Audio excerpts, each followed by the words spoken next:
जय हिंद। नमस्कार साथियों, कैसे हैं आप सभी लोग। उम्मीद करते हैं कि आप सभी लोग अच्छे होंगे। और साथियों, आप सभी लोग की तैयारी जो है बिल्कुल ही अच्छी तरीके से चल रही होगी।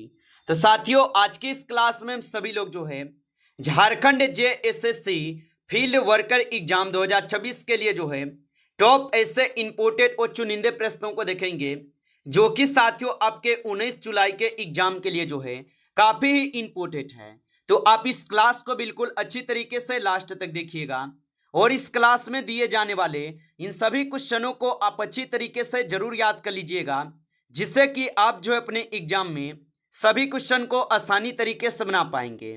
तो चलिए साथियों, क्लास को स्टार्ट करते हैं और देखिएगा कि क्वेश्चन जो है क्या पूछे गए हैं।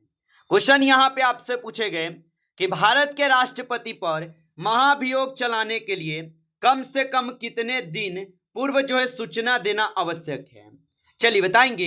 ये सभी के सभी क्वेश्चन साथियों काफी इंपोर्टेंट और चुनिंदे क्वेश्चन हैं, जो कि आपके एग्जाम में 100% आपको ये सभी क्वेश्चन पूछे जाएंगे।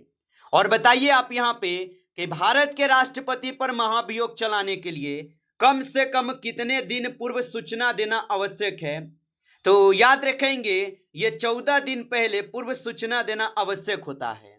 चलिए अगला क्वेश्चन यहाँ पे देखेंगे और यहाँ पे क्वेश्चन आपसे पूछे गए कि सर्वोच्च न्यायालय में न्यायाधीश नियुक्त होने के लिए व्यक्ति को कम से कम कितने वर्ष उच्च न्यायालय का एडवोकेट जो है होना चाहिए। चलिए बताएंगे आप यहाँ पे। तो सर्वोच्च न्यायालय में न्यायाधीश नियुक्त होने के लिए व्यक्ति को कम से कम कितने वर्ष उच्च न्यायालय का एडवोकेट होना चाहिए। तो आप बताएंगे 10 वर्ष का। ऑप्शन यहाँ पे 20 सही जवाब है, 10 वर्ष होगा।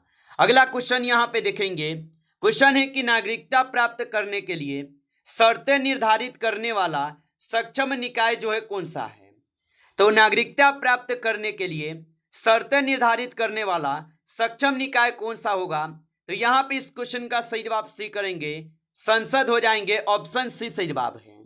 चलिए अगला प्रश्न यहाँ पे देखेंगे और यहाँ पे प्रश्न दिए गए, लेखानुदान संघ सरकार को अनुमति जो है प्रदान करता है। तो लेखानुदान संघ सरकार को अनुमति प्रदान करते हैं क्या चीज का। तो निश्चित अवधि के लिए भारतीय सचिव निधि से धन निकालने के लिए। ऑप्शन यहाँ पे आपका डी सही जवाब होगा। अगला प्रश्न यहाँ पे देखेंगे।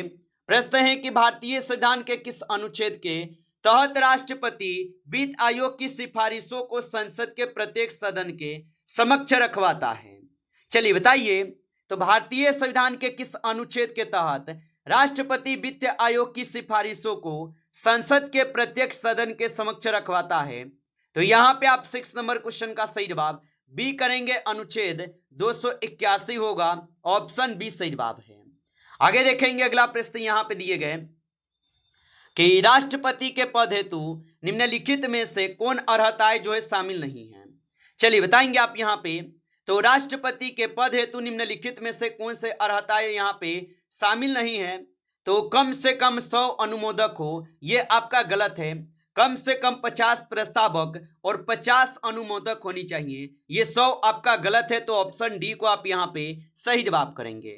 अगला प्रश्न यहाँ पे देखेंगे। प्रश्न है कि संविधान सभा के चुनाव के कांग्रेस को कितनी सीटें प्राप्त हुई थी। चलिए बताएंगे। तो संविधान सभा के चुनाव में कांग्रेस को कितनी सीटें प्राप्त हुई थी। तो कांग्रेस को कुल 208 सीट जो है प्राप्त हुए थे। ऑप्शन यहाँ पे सी सही जवाब है। आगे देखेंगे अगला क्वेश्चन यहाँ पे दिए गए। क्वेश्चन है कि निम्नलिखित में से किस संविधान संशोधन अधिनियम द्वारा शहरी स्थानीय शासक को संवैधानिक दर्जा प्रदान किया गया है। चलिए बताएंगे आप यहाँ पे। तो निम्नलिखित में से किस संविधान संशोधन अधिनियम द्वारा शहरी स्थानीय स्वशासन को संवैधानिक दर्जा प्रदान किए गए।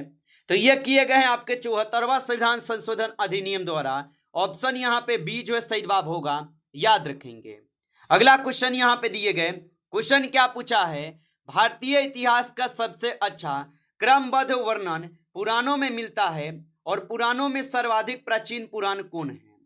तो भारतीय इतिहास का सबसे अच्छा क्रमबद्ध वर्णन पुराणों में मिलता है और पुराणों में सर्वाधिक प्राचीन पुराण कौन है। तो याद रखेंगे, इसमें मत्स्य पुराण होगा। ऑप्शन बी सही जवाब है, मत्स्य पुराण है। आगे देखिए अगला प्रश्न यहाँ पे दिए गए कि मेगास्थनीज ने अपनी पुस्तक इंडिका में भारतीय समाज को कितने भागों में विभाजित जो है किया है।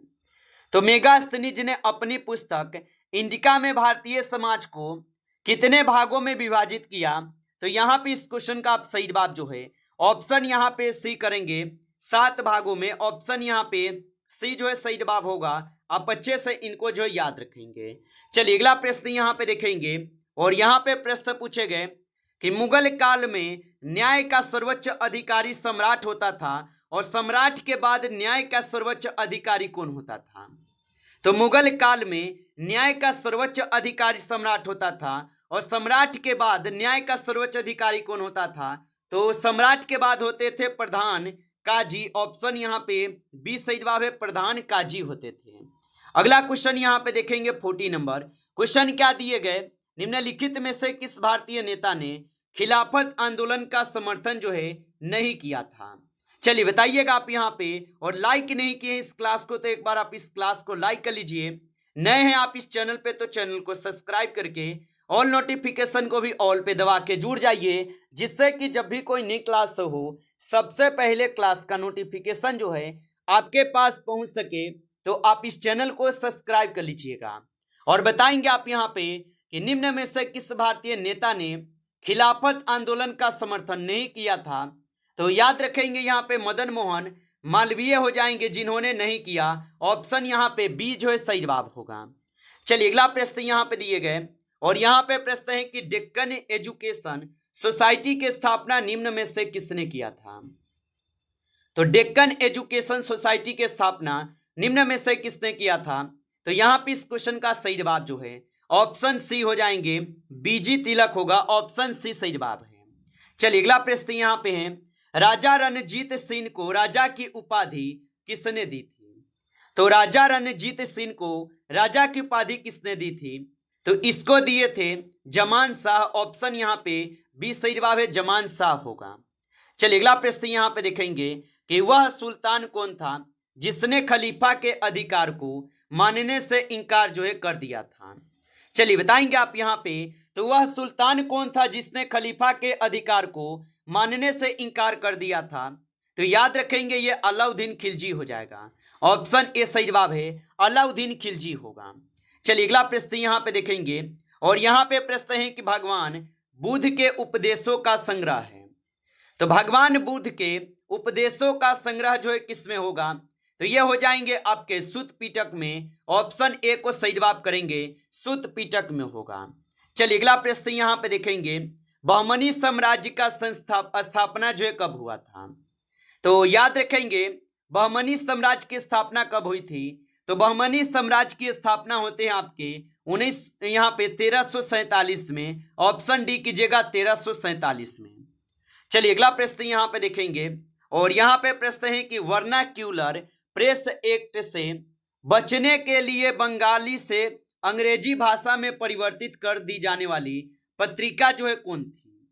तो वर्नाक्यूलर प्रेस एक्ट से बचने के लिए बंगाली से अंग्रेजी भाषा में परिवर्तित कर दी जाने वाली पत्रिका कौन सी थी? तो यहाँ पे आप इस क्वेश्चन का सही जवाब ऑप्शन यहाँ पे आप सी करेंगे, अमृत बाजार पत्रिका थी। ऑप्शन आपका सी सही जवाब है। आगे देखिए अगला प्रश्न यहाँ पे है कि साइमन कमीशन जो है ये भारत का आगमन कब किया था? तो साइमन कमीशन जो है ये भारत का आगमन कब करते हैं? तो ये करते हैं 3 फरवरी 1928 को। ऑप्शन ए यहाँ पे इस क्वेश्चन का जो है सही जवाब हो जाएंगे। आप अच्छे से इनको याद रखेंगे। अगला क्वेश्चन यहाँ पे दिए गए कि विश्व सांख्यिकी दिवस जो है ये कब मनाया जाता है? तो याद रखेंगे कि विश्व सांख्यिकी दिवस कब मनाए जाते हैं? तो विश्व सांख्यिकी दिवस मनाए जाते हैं आपके 20 अक्टूबर को। ऑप्शन यहाँ पे सी सही जवाब होगा, 20 अक्टूबर को मनाए जाते हैं। चलिए अगला प्रश्न यहाँ पे देखेंगे, और यहाँ पे प्रश्न पूछे गए घूमर जो है ये किस राज्य का लोक नृत्य है? चलिए बताएंगे, तो घूमर किस राज्य का लोक नृत्य हो जाएंगे? तो घूमर हो जाएंगे किस राज्य का लोक नृत्य? तो यहाँ पे 24 का सही जवाब क्या होगा? तो 24 का आप सही जवाब बी लगा देंगे, राजस्थान के। ऑप्शन यहाँ पे बी सही जवाब है।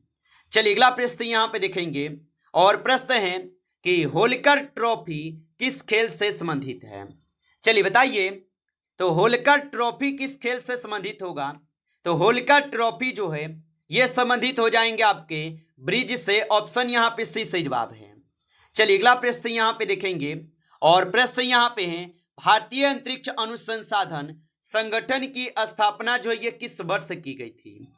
तो भारतीय अंतरिक्ष अनुसंधान संगठन की स्थापना किस वर्ष की गई।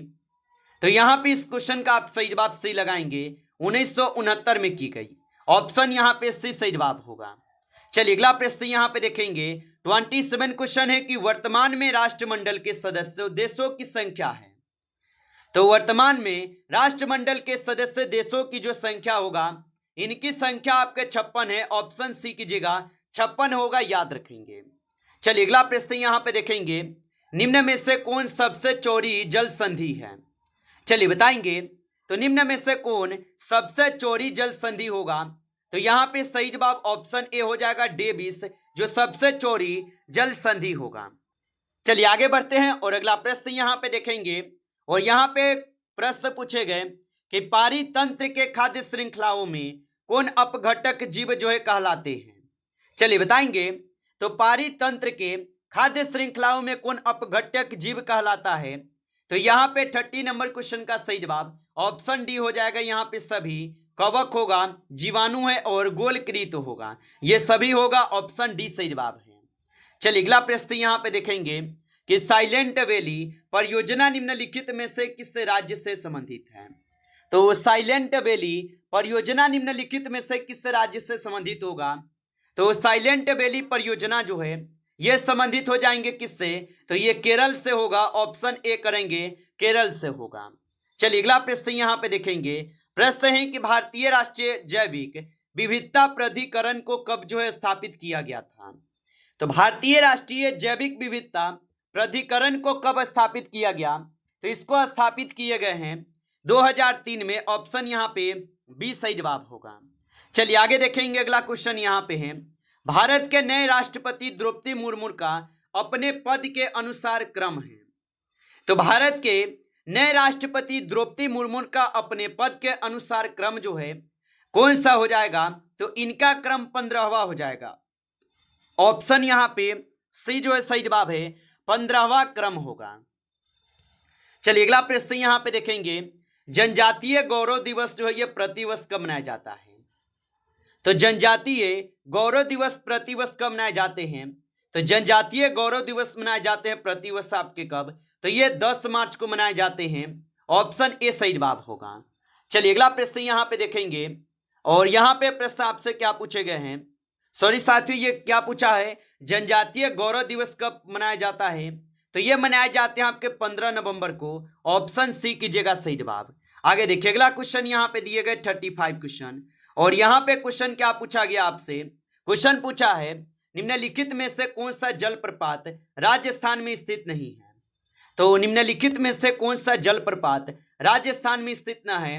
तो याद रखेंगे यहाँ पे आप जो सही जवाब जो है पायकारा जलप्रपात को लगाएंगे, ऑप्शन यहाँ पे डी सही जवाब है। नमस्कार साथियों, इस क्लास में आपके टॉप 35 क्वेश्चन थे जो काफी इंपॉर्टेंट क्वेश्चन थे। साथियों यदि आपको क्लास अच्छा लगा हो तो क्लास को लाइक करेंगे, नए जुड़े हैं आप इस चैनल पे तो चैनल को सब्सक्राइब करके ऑल नोटिफिकेशन को ऑल पे दबा के जुड़ जाइए, जिससे कि जब भी कोई नई क्लास हो सबसे पहले क्लास का नोटिफिकेशन आपके पास पहुंच सके। तो आप इस चैनल को सब्सक्राइब कर लीजिए। चलिए फिर मिलते हैं आपसे नेक्स्ट टॉपिक के साथ नेक्स्ट क्लास में, तब तक के लिए जय हिंद जय